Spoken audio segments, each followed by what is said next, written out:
Hello, everyone. Welcome to Illuminate Higher Education podcast. I am your host, Kiran Kodithala. I have with us a friend, a fellow technician, technology leader, and also fellow higher education leader. His name is Kevin Bashuk. Kevin is incredible in that he has a career of over 20 years of technology leadership in a number of challenging positions. And it gives him a unique perspective on delivering technology services in complex environments, from startups to large manufacturing, telecommunication, and educational institutions. But even though his background is in technology, his craft is not information technology, but building IT organizations that support challenging and new ways to do things. And that's why I'm extremely excited about Kevin being on this podcast. Kevin has led teams ranging from small group of magic makers in a new initiative. I would like to hear all about that, to a unionized environment of over 100 full-time and part-time employees. He thrives in big challenges that give big rewards, from startup organizations to existing firms that need to undergo a major strategic change. So, the thing that excites me most about this conversation is that Kevin writes, speaks, and blogs regularly about his life as a technology leader in the educational sector. His writings cover education technology, IT leadership, and whatever else, which I'm excited about as well, might be on his mind. Some people even agree with him. Kevin, welcome to Illuminate Higher Education podcast. Kiran, thank you. Thank you for having me. I truly appreciate it. It's as I think I've been introverted. It alluded to you that if you know anything about those of us in the 98th percentile of introversion, when we start talking about the things that excite us, you can't shut us up. So That's uh, right. consider yourself warned. That's great. Well, that's exactly the type of personality we want on this call. People who are extremely passionate about what they do. And it looks like you are passionate about a lot of different things. And when I look at your bio, you worked at startup companies, you worked in telecommunication sector, you worked in education sector. And every time I meet somebody like that, I get excited because there are some good things about each of these sectors and also things that are much wanted, especially around educational area. What are some of the, as a journeyman in this career as IT and leadership, what are some of the things that you are seeing are good things about education and also things that can be improved upon? Great question. Education as a sector um, is probably one of the least transformed of all the sectors that are out there. We don't travel the same way. Well, we certainly don't travel the same way in the last year. But the travel sector, banking sector, so many other things. I can go on. Should I need a cable for my computer, I can have one the next day without getting up out of the comfort of my chair. Um, it is there has been even during COVID the ability to go around and find that one restaurant that's open now.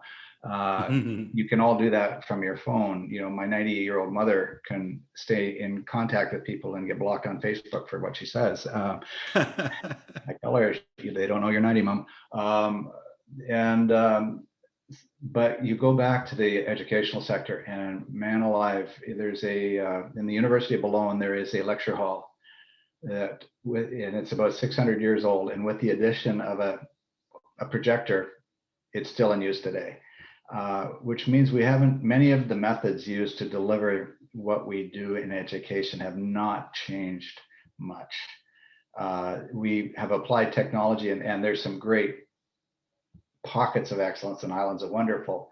But as an institution or collectively as a sector, we have not transformed very much.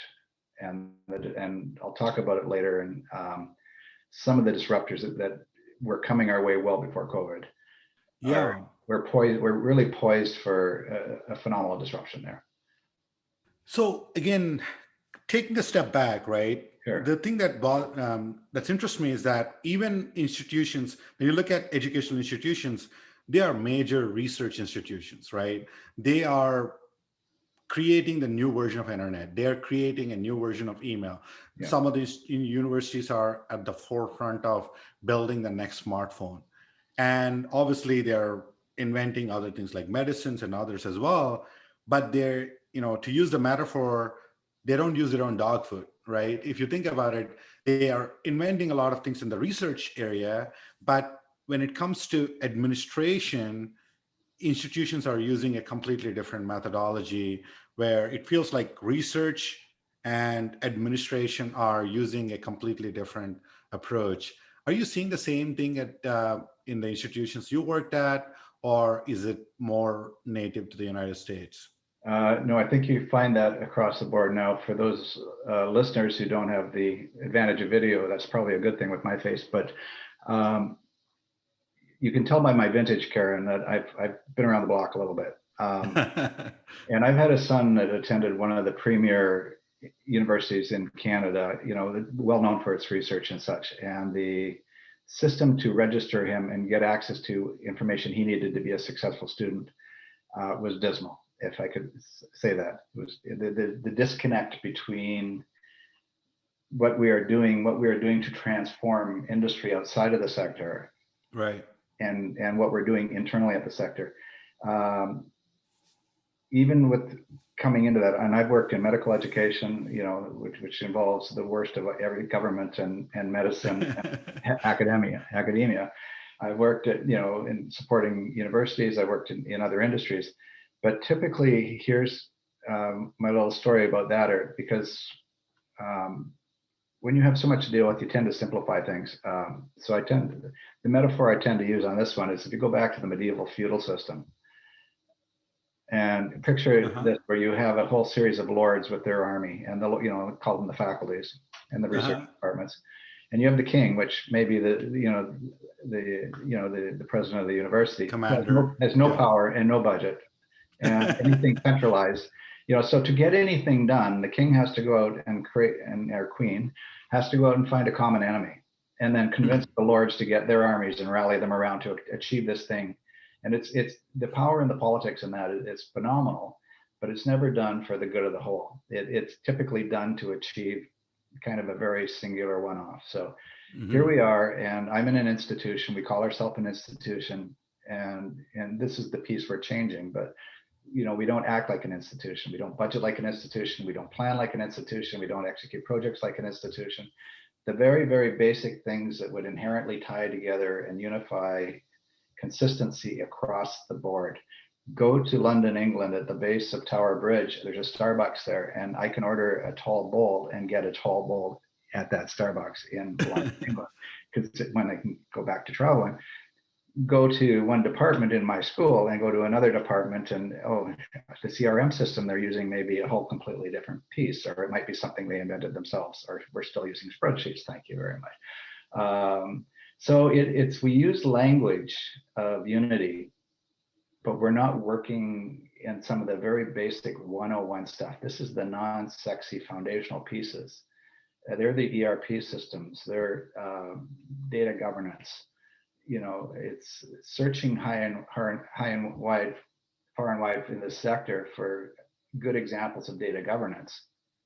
I can find lots of examples of universities and colleges in their institutional research department, and so they departmentalize, they put it in a silo, and they've got policies around there. Very difficult to find one that goes and transcends the whole institution. Yeah, that's kind of interesting, because it feels like what you're saying is there are silos, and the silos can be business process silos, technology silos, legacy silos, and that is preventing institutions from being uber efficient, if you will, right? Is that what you're thinking? Is that what's absolutely yes? Because the trouble, the thing we did wrong is we put human beings in charge. That's right. And I say that because human beings are phenomenal in their ability to do marvelous things, but they're also really, really good at creating bureaucracy and obfuscation and very difficult, complex ways to go about doing something simple. We have a meeting, 40 people show up. Do 40 people need to be at a meeting? Can we possibly talk something to death? going back to one of the medical schools I was in, it was a brand new startup. It literally started with a piece of paper, a paragraph. I was handed a two-sided piece of paper, and it had a paragraph on it that said a day in the life of a student, a day in the life of a faculty member, a day in the life of a researcher. So go build this. It was literally, and I'm not making this up. This is primarily what it was. We had 2 years before students were walking in the door, the first cohort were walking through the door, to build a medical school built on a distributed education model. So as you can probably see, we were a little busy. We had a lot to do, so we could prioritize. I mean, I remember going to conferences and listening to presentations, and I'm going, my goodness, that is like one element on my whole project chart. Choose a learning management system. Boom, gone, done. Away we go. But but even in there, with that level of intensity and that kind of focus in terms of delivery, I had a young fellow. I couldn't make the meeting, so I said, "You go in and take notes." And the young man was literally fresh out of co-op term, and he was starting his first real full-time job. So you can tell, a little wet behind the ears. Great kid. Okay. He's now a manager in that school. But came back from the meeting. How'd it go, Steve? He goes, well, they took 20 minutes to determine whether to call it a coffee break or a refreshment break, because some people do not drink coffee. And I looked at him and I go, considering all that we had to go and do, I said, whatever you do, Steve, don't become like that when you grow up, But that, I keep seeing so many examples of that. And even this morning, I was in a conversation where people in the meeting, were hung up on this idea that moving things forward is everybody needs their say, everybody needs to approve. This management by consensus is really crippling and hobbling our ability to be nimble and agile. If you talk about the disruptions coming towards higher education, it's if I continue to do that as an IT leader, I am going to relegate my institution to obscurity. Yeah, I agree. I think that's kind of that's the genesis of this podcast too. In a lot of ways, I feel like we talk about higher education as being stuck in the past, and there are some systemic reasons why that is. There are some regulatory reasons why that is, and there are some, like you're describing, political reasons. So this brings me to the question about your personal journey. You worked in startups, you worked in healthcare, you worked in telecom. What made you work at higher education? Was it an accident? Was it something that you felt like this was your calling? Can you talk to me a little bit about your personal journey, Kevin? Sure. Again,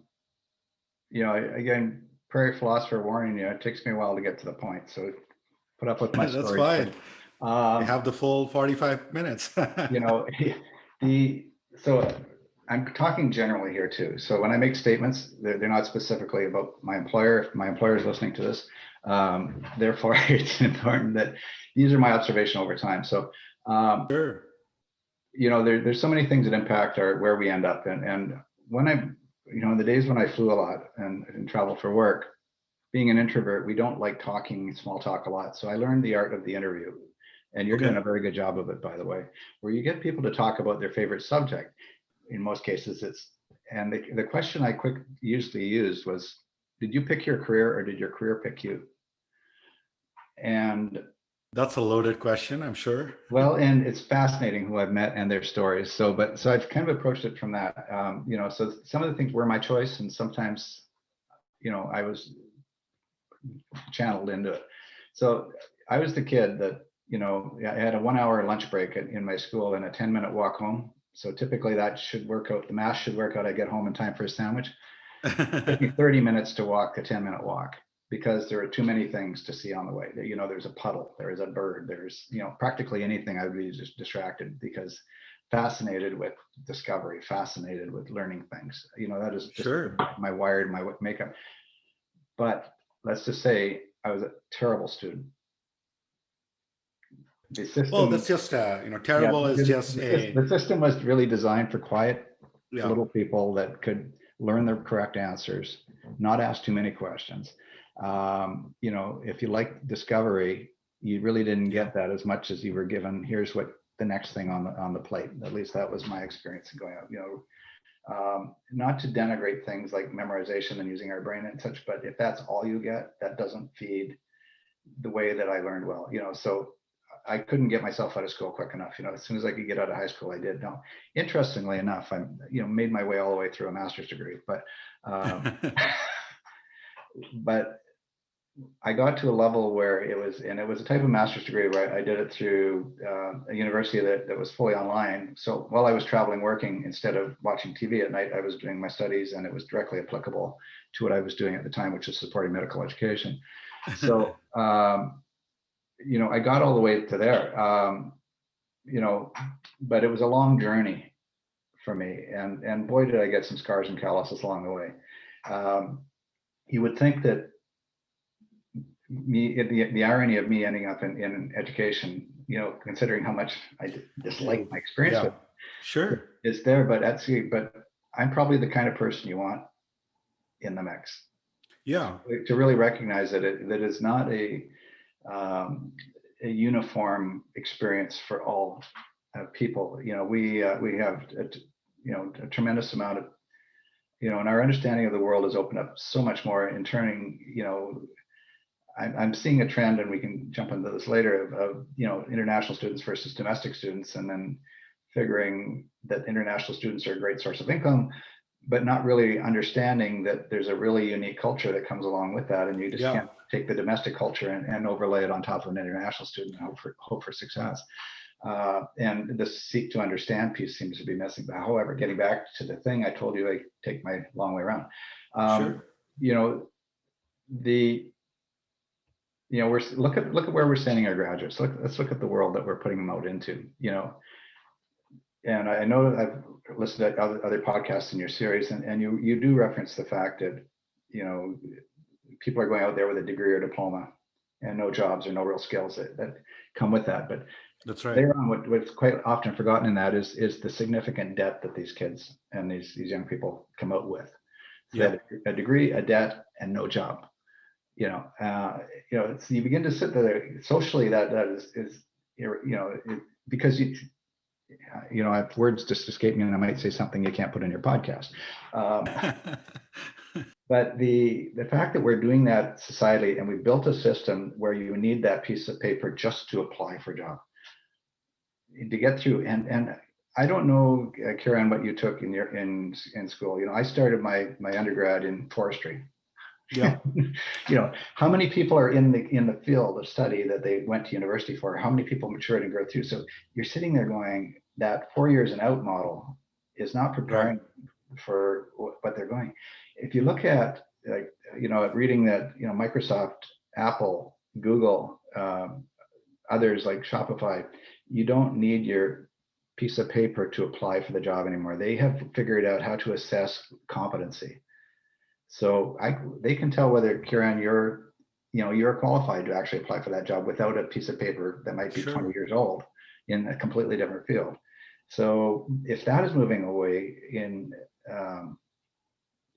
you know, those institutions that use a degree or diploma and that's their product, right, they're going to be like the buggy whip manufacturers of the early 20th century.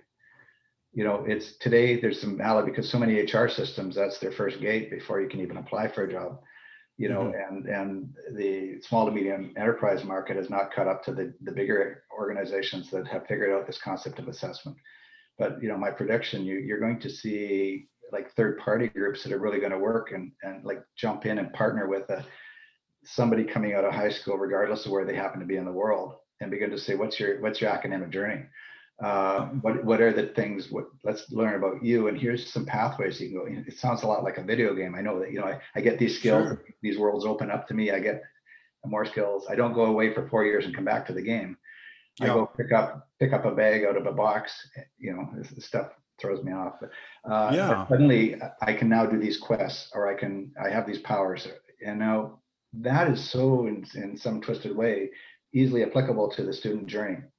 Like, I'm seeing that there's probably going to be a third party that brokers the student journey, but uses data and AI, you know, in ways that schools could never get their act together to do.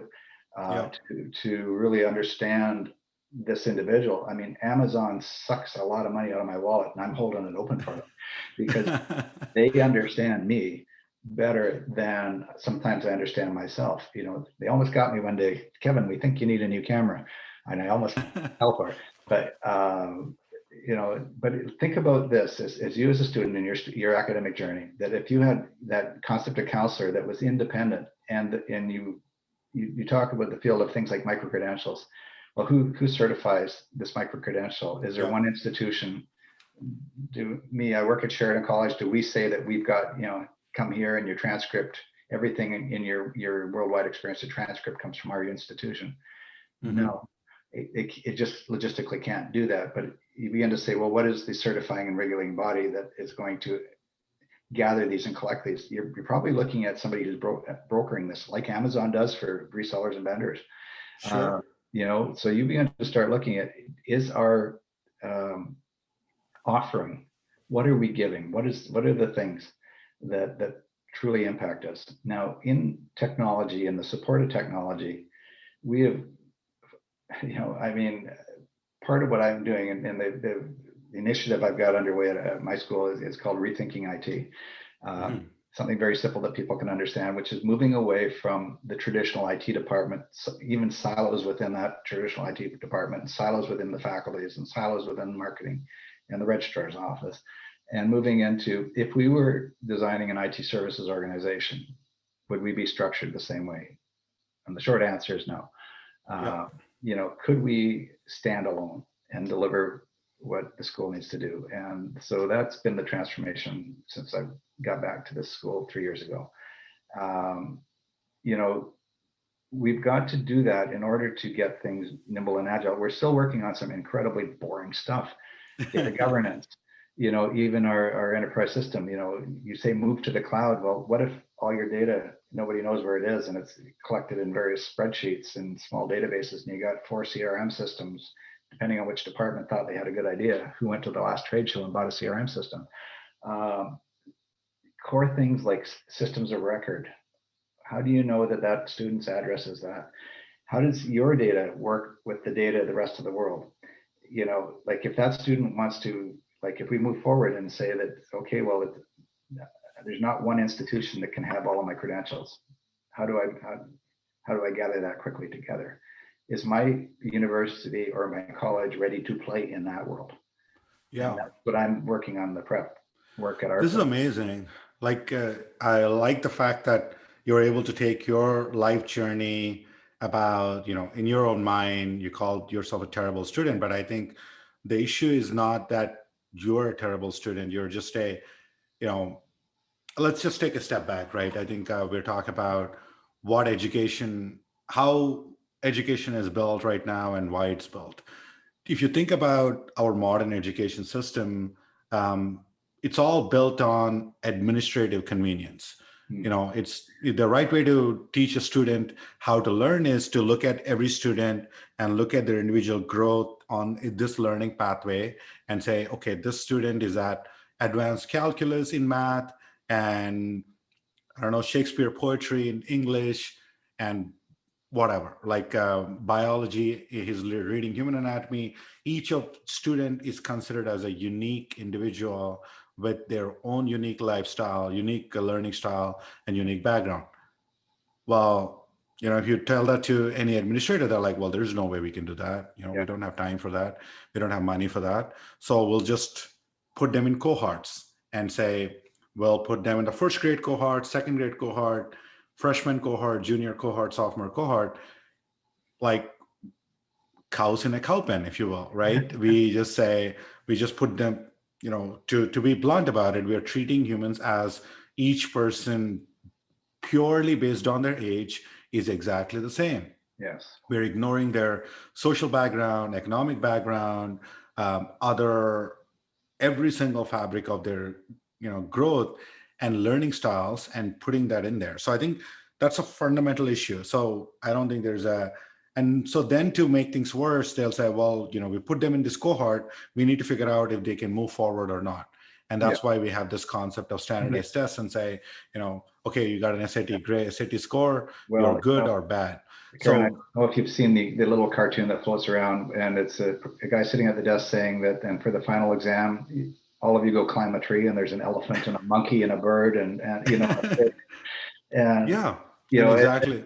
so and again, but now we're moving into the world where certain sectors have figured out how to use all of this data to actually create that learning experience. And I say there's pockets of excellence and wonderful in University of New South Wales. Dr. David Kellerman has demonstrated where he's taken this really the off-the-shelf Microsoft tools suite and Hmm. created a personalized learning experience for 1,000 first-year engineering students Yeah, brilliantly.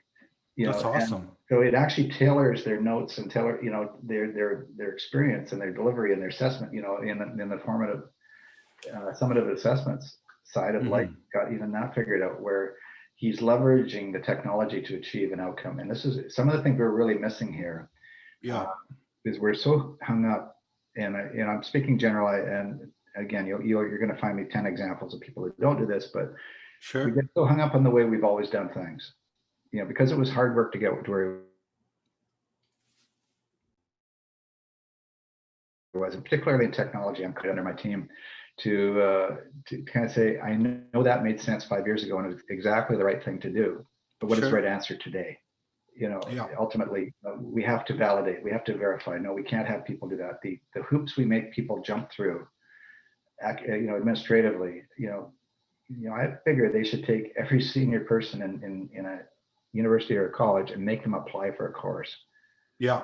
Blind apply for a course like a student. Right. So You that they know, can see how the student what the student has to go through to get what he or she needs. yeah, and how many You're right. like standing in line to make an appointment to come back and to have an appointment with somebody. Yeah, that's ridiculous. Simple thing. So I mean, when I say that we're back a couple decades in the things we need to do in order to become that really nimble 21st century, 2020, take that over and be the leader.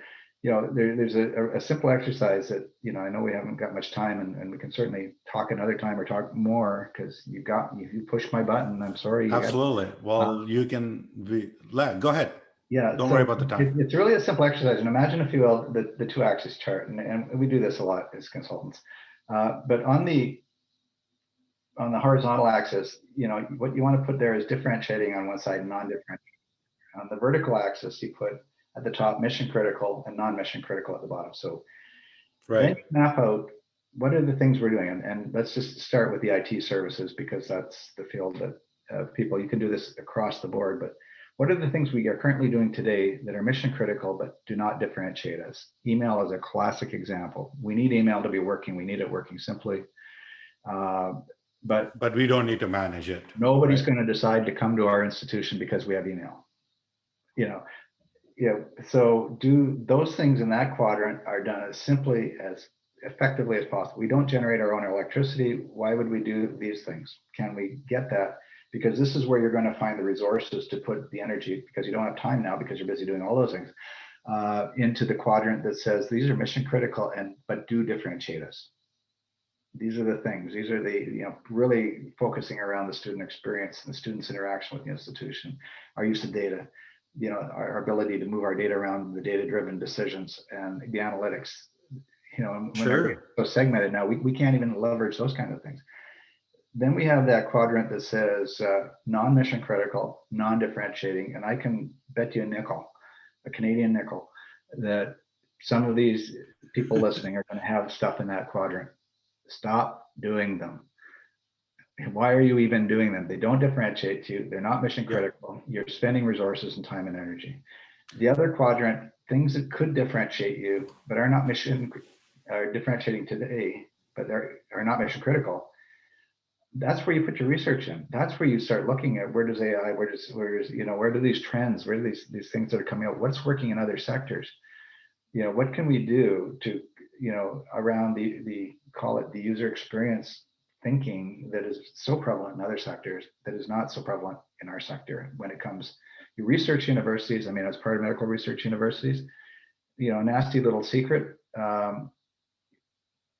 That is where the revenues are. The people who come and pay tuition are funding that activity for the most part. as they're working and supporting administrators on that side, they feel like they get Yeah. nothing to help the basic student experience. But if they're a 4-year and out, or and then for 2 more years or 3 more years for a master's and then the PhD, if that's now there's Ivy League and there's certain institutions that have really built their brand and really built a good experience, and they're going to do okay. But Hmm. hundreds, if not thousands, of the other types of institutions that are not there have got to really look at what they're doing. Sure. Yeah, you're right. Absolutely. I think looking at, each institution, each department has to look at what is mission critical, what is strategic, what is tactical, and make decisions to make sure that their mission is met. And I think your prescription is really sound. And I like how you are using your personal journey to extend your career path and also build education forward. But Yeah, I also like the fact that you are uniquely interesting in that you're not just a technologist. Like most technology people are, in your words, like technologists and introverts, and some people call them geeks or whatever. But you're a writer. So you have an incredibly creative side that you talked about as you were on your walk back home from school. And I feel like that is part of your experience that's even more exciting for me, because I have my own. I feel like I've been learning philosophy myself, but I've been going in a much more linear direction. I yeah, started all the way from Plato and Socrates, yeah. Plato, and right recently I've been doing a lot of reading on Nietzsche. But you are a Prairie philosopher, and I've heard Prairie philosopher from a Native American book. There's a book I saw, but I think your understanding of Prairie, your implementation of Prairie philosopher is something different. So I would like to hear your writer part of Yeah. you, the creative part of you, philosopher part of you, and then we'll back into how that enables your work at Sheridan College. Certainly, I mean, I got the moniker Prairie Philosopher from a writer friend who, because I usually take a long time to get to the point, and then, but I do eventually get around it. But I'm telling a lot of stories. You get Uh, lost in the prairies. Is that the way? Is it the yeah, like, moniker? and I think I said that if you put a map in the dead center of North America, it's very flat, and it's primarily cattle and farms, and and lots of space between. Big sky, but no mountains or hills to get in the way of anything much there. But the people who grew up there really, the history of between those who were first there and those who settled in, the 1800s, it was a hard life, hard winters, hot That's right. summers, so they tended to be very matter of fact, but with a really incredible developed sense of humor and pretty self-effacing in the sense. What they've really done is they don't think too mightily of themselves. Like, if you ever get to think yourself, somebody, yes, just try ordering somebody else's dog around. I mean, it's stuff like That's right. that. You Or get, sometimes your own dog. yeah, try, like, it's just like, or stick your hand in a bucket of water and pull it out and see what kind of impression you really leave. Um, little snippets like It's that. it's hard to think like that, right? Because a lot of people think that, oh, I'm going to build my legacy by building this big mansion Yeah, or putting my name on a student auditorium, and everybody will remember me after I die. And what people don't realize is death is final. Like, who cares whether you remember you or not yeah. after you die? I have a photo that I took in the Vatican Museum, and it's all of these busts of, at the time, very famous and influential people that nobody has any clue who they are today. Right. So where's their legacy? So what, like our legacy at time, and this is getting down to some of my personal beliefs, which is the legacy I leave is the relationships I build, and what I do that helps other people to see their potential or see, I call them the magic makers, and I use that was in the introduction. And literally, this is, if you met these people, they would look incredibly ordinary to you, maybe even a little nuts. And that's okay. I lovingly call my team my group of lovable misfits, of which I I'm the like it. chief. Yeah. Because the pretense that we go, and sometimes professionally we have to put on you've got to think I'm smart. You've got to think I'm rich. You've got to think I'm good looking. Well, I didn't get good looking and I didn't get rich. So maybe I'll try on the smart thing. But what do you think of my smartness is not as much as what you're going to remember when you meet me. Like what I Sure. said is less important than how you feel. That storytelling, using stories with, in prairie philosophy, I mean, story is, time immemorial, whether it's Yeah. prairies of North America or you pick a place in the world. The use of stories has been there to actually move culture along, to expected behaviors, all of these pieces. The people that really understood themselves, which is, I'm not here to, try and show you how good I am, but who also, most importantly, understood who they were talking to. That's right. Uh, we, quite often, in writing, I wrote for a lot of technical magazines for years, and who just said, can we write it at a grade 8 level? This is a technical magazine. Why do you do that? Because then you choose your words so that you can actually, the point of communication is that you understand what I'm trying to convey to you. That's right. Not So did it's you, simple. yeah. And we've got to take those philosophies. I did not experience that in my academic journey. Mm-hmm. Even at master's level, I really found, so who are their favorite authors? Let me make sure I cite them in my papers. And guess what? My marks decided to climb. Am I manipulating them? I wrote a blog post about, am I smart or just, am I, a psychopath? Because the story will influence people, and we all are influencers but at the end of the day, where I derive a tremendous amount of joy is seeing people take on and do things that pull it off. The small group of magic makers, it just very quickly, we went into the academic heads of the school I was at and said, without using the word computer or technology, can you describe an successful academic experience? Uh-huh.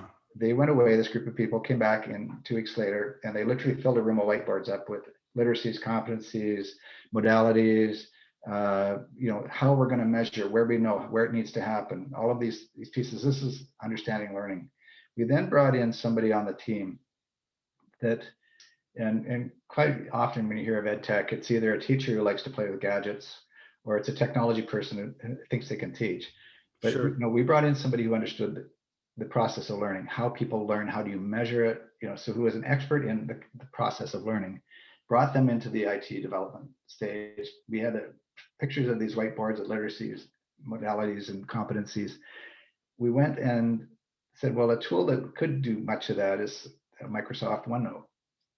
It gave the flexibility, but if I shared my OneNote file with you, you got to see everything in it. So as an educator who had 30 students in their class, you don't just share everything. That was not good. So they figured out, this smart group of people, small group, figured out how to blow up the OneNote file and create, when we generate the class schedule, there's a tab for the teacher, a tab for every student. Student sees only their tab and the teacher's public tab. Teacher sees everything, zero setup time for the teacher. We took that and we reached out to Microsoft Research because we weren't a software development house. We had developers, and we said, are you interested? And I've got a couple things. One in my file is a note to Steve Ballmer, who was president of Microsoft at the time, saying, I know you were they were looking to retire OneNote, but we think we have a way we can own the K-12 market here.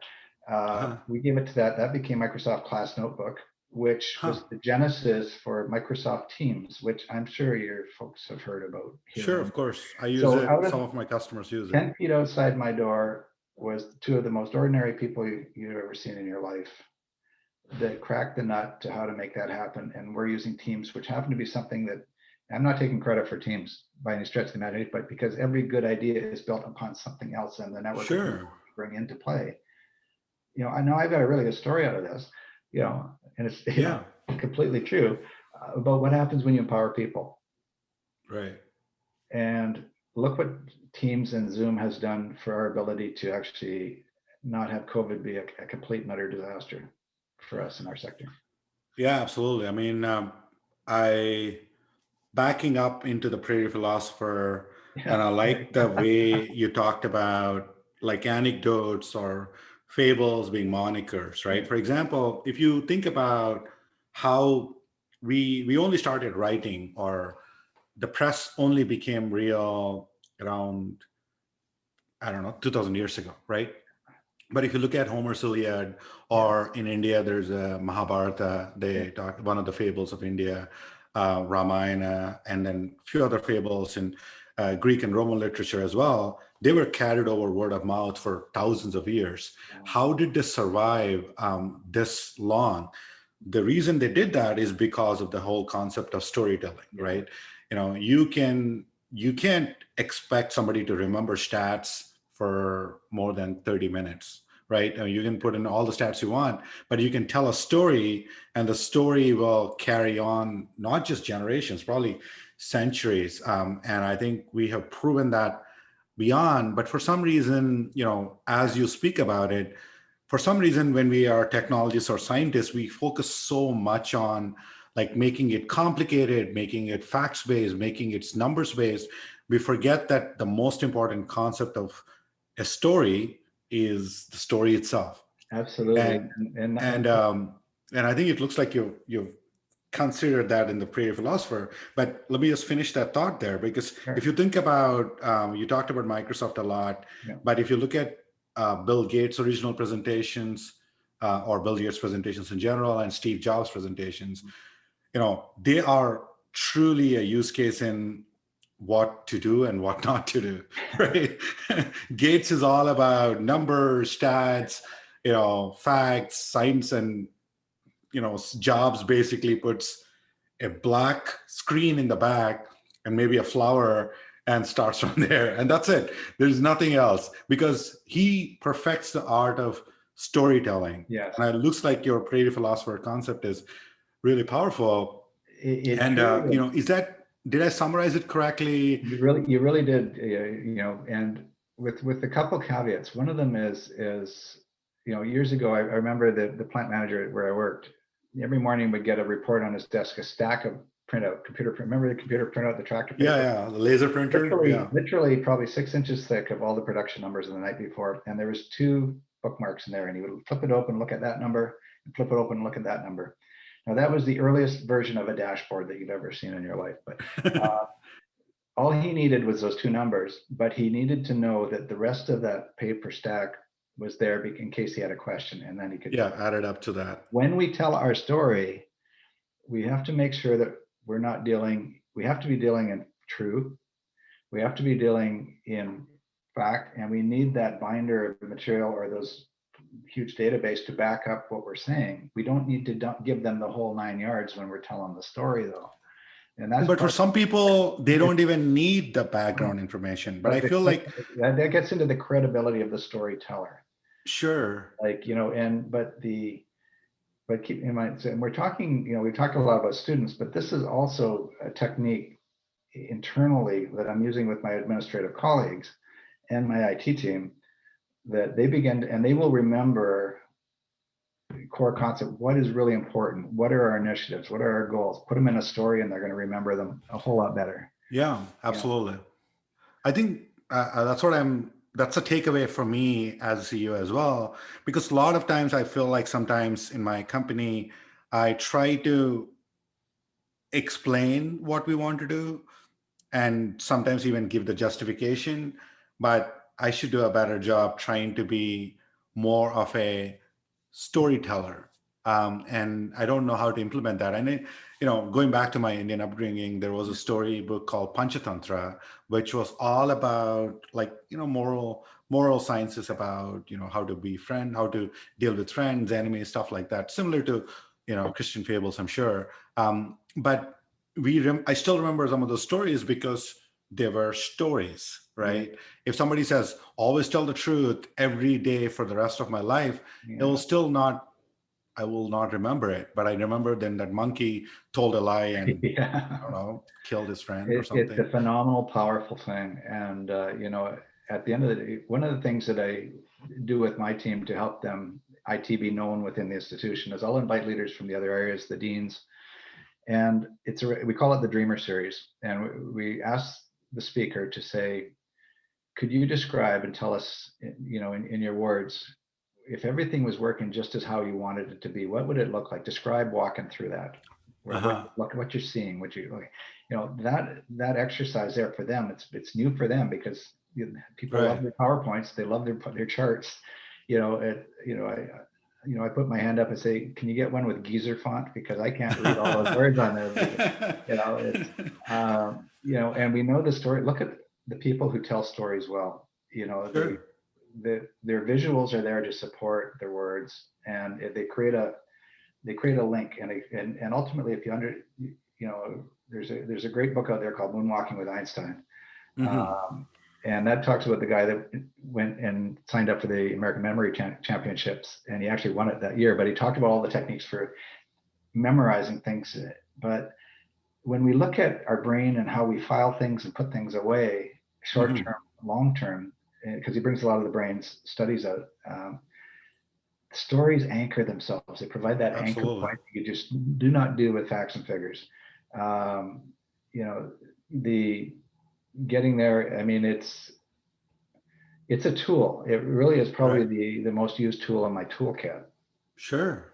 You know, Yeah, I'm also fascinated by your story. Obviously, it's truth about how your, enterprising and innovative approach of trying to identify how to make, classrooms be more helpful, right? By using OneNote, right? I mean, I always looked at Microsoft Notes as almost like a glorified notebook, right? yeah, Basically saying, I have a notebook, I have yeah, different tabs, I can put binders, and I'm like, what am I going to do with that? I have, I can use Google Docs, and I ignored it. But if you look at that's a great story too, and I want to jump into the next part of the conversation about how learning and innovation occur, right? So OneNote is an interesting concept because if you think about it, if Varun, my son, was a yeah, junior in high school, if he's not attending a class, if he was out sick for a couple of days, the first thing he'll do is say, I'm going to ask my friends to lend me their notebook, right? So OneNote is just that, yeah, a online version of a notebook where you're storing the information. And now if we can take it to the next level and allow the instructor to build his own notes and share it with his yeah. classroom, and also allow the students to consume that and build their own version of notebook, that's a great story. But what are some of the other innovations that you're looking for? For example, when you look at education as it grows, there's a lot of discussion about, game-based learning, Yeah. stackable learning, micro credentials. You know, I would like to hear your thoughts more about where education is going and how technology plays a critical role in this Okay. innovation. So to answer your question, Karan, I'm going to talk about celery. You know that green thing, no taste, no nutrition Uh-huh. value, some fiber, maybe. Sure, you have to dip it So in this, yeah, that ranch really strip, make it its only consumable. practical use is to move the dip from the bowl to your mouth. Right. You That's know, right. It's a spoon. It's a green spoon. You're right. when you talk about all of these things, to me, and this is why I say not everybody agrees, but I see that those are the tools to move what we're trying to do. That's to achieve an outcome. And Right. G.K. Chesterton, who was a UK writer in the turn of the 20th century, one of the quotes I love from him says, "It's not that they don't understand the solution; they have no idea what the problem is." Uh, Right. Or and they created a solution that is convenient for them to implement. I feel to like do, all yeah, colleges are just like, okay, we can't teach them everything. We'll just teach them what we can in the approach that yeah. makes sense for us They and makes jump us money in the they process. jump to the solution, or they go to a trade show and see something and it's the number of times those of my colleagues who are listening to this, maybe we call it somebody goes to a trade show, finds this solution, buys it on their grant money or whatever, throws it over the Mhm. wall to IT because it can't work, and then suddenly you've got yet another system to deal with. So I mean, I've worked very hard to work with my senior colleagues to quit using that phrase and that solution that we've got. Can you tell me what your outcome is? Can you define the problem? And to the point where we've actually implemented, a portfolio management model institutionally at our institution, which is had 2 years of running now, and we're actually gaining some good traction with it to actually define what those outcomes are supposed to be, and allow us to prioritize which projects should be done. So, but I refer back to the fact that because we were so siloed and so disconnected, in order to take advantage of those other tools, and these are like the tools out in my workshop that is just over there, those tools by themselves don't do anything much. That's right. What's the plan? What am I building?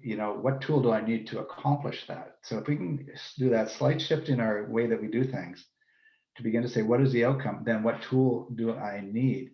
Like if you begin to say, like, it's great to go watch what they're doing, in AI, AR, you name it.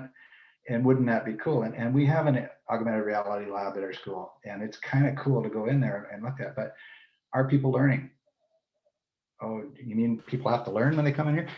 Right. And how do you measure learning? So right? Isn't it cool? The cool factor or the wow factor, are we actually, the last place I was at, it was the school that was the second in North America to implement a one-to-one laptop program. So this concept, if you give a child a laptop, are they going to learn any better? How do you know? What are you doing to measure that?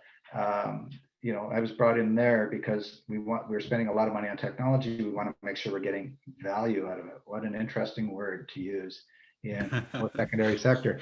What value are we getting out of this? Because we particularly see that now with COVID, for those of us institutions that rely heavily on people, non-domestic students, so to speak, people from other parts of our country, people from other parts of the world, to attend our schools. We're suddenly realizing, well, what if that went away overnight? Well, gee, it did. What is the concept of the value we're trying to put in place? But as long as we're so siloed, we're not going to achieve the ability to drive that out. As long as we don't understand what is it we are really trying to do here. So when you come to that, having said that though, let's just assume we get all that figured out and put together. Yeah, what is a dream, right? Because it feels like I gave it to you at the beginning in a little bit when I talked about, and this is my version of where we're probably going. Sure. So a lot of people will disagree with me, and that's okay. Things like micro credentials, but without that recognized credentialing agency, there's that missing piece. Is that a third-party broker? Is that the Amazon of things? Getting a diploma from 1 year, that 4-year diploma from one particular institution or degree, it's going to be a challenge as more and more employers are realizing that they can cut free their HR systems and actually assess like their HR systems, which is a broken world in itself. The gig economy, it's really important when people aren't working for necessarily one employer their whole life. They've got to be able to show, this is what I'm qualified to do. And that's got to be in a system that is showing the potential employers, even gig employers, that, so you've got the word of mouth in gig, but you've also got a way to be able to point them. And they can't keep going back to that same institution all the time. That they've got to have go to the brokers out on their behalf, getting that academic record anywhere.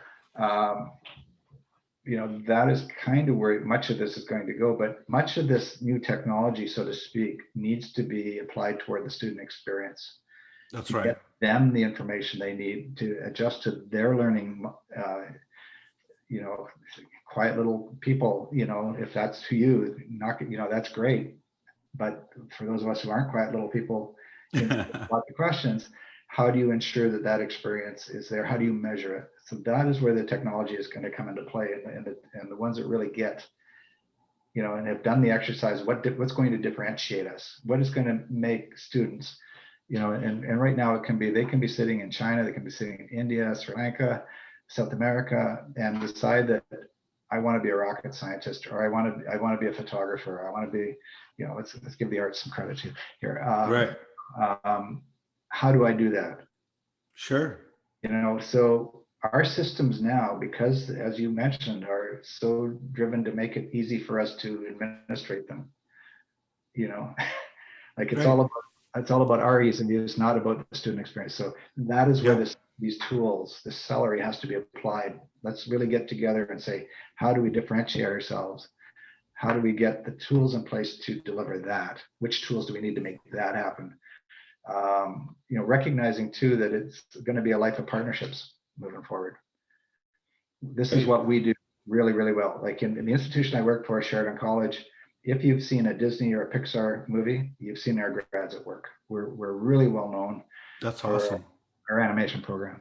But we also have school, and we also, and we have allied health, a number of things. We have, but the school really has to sit there and be honest with itself and say, this is our differentiator. And what it's going to be, it's not, gee, what CRM system you use. It's not going to be that I have AI. It's how do you use that AI? Yeah. And how does it apply to student experience and student learning? And I'm an avid reader, Kiran, and one of the books I want to make sure I mention for your listeners is Tom Friedman wrote, he's best known for The World is Flat. 2017, 2018, he wrote one called Thank You for Being Late. Okay. And it really is about dealing with the world of disruption that we are sending our students to. When our college got a new president, I bought her a copy of this book saying, here's the world we're sending our students into. How do you think we need to be responsive in order to send successful students into this world? This is a book that, it opens up with the rate of innovation in our world and our ability to adapt to that innovation. Electricity took a few years, the telephone took a few years. We've got more stuff coming at us now than we have capacity to adopt.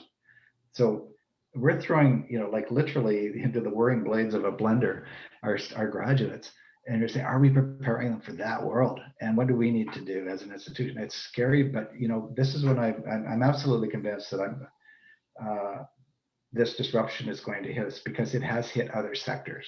Absolutely. So we are naive if we think that, no, it's just going to continue like this. COVID really differentiated a whole lot for some people. For those who weren't thinking along these lines before, they're the ones that are really hurting bad when they're just trying to take their in-class experience and move it into an online format. Yeah, I agree. Because you're missing, that means you don't understand learning. Yeah. Well, this is an amazing conversation. It feels like we can talk for hours together about your Prairie philosophy, your leadership in higher education, and leadership in technology. I would love for you to come back on the podcast anytime. And I really appreciated your leadership and direction and vision for higher education. Kevin, it's been an incredible honor, and it's been an absolute pleasure to speak to you. Thank you for being on the Illuminate Higher Education podcast. Thank you. And I got another story to tell. So there we go. All right. Thank you. Thank you, Kiran.